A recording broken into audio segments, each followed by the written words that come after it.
हरिः ॐ स्वस्ति न इन्द्रो वृद्धश्रवाः स्वस्ति नः पूषा विश्ववेदाः स्वस्ति नस्तार्क्ष्यो अरिष्टनेमिः स्वस्ति नो बृहस्पतिर्दधातु ॐ पयः पृथिव्याम् पय ओषधेऽपयो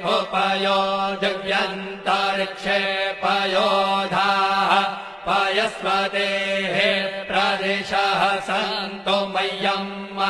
ॐ विष्णोररागमसि विष्णोः श्रोत्रेस्थो विष्णोः शूरसि विष्णोर्ध्रुवोऽसि वैष्णवमसि विष्णवे त्वा ॐ मद्गर्देवता वातो देवता सूर्य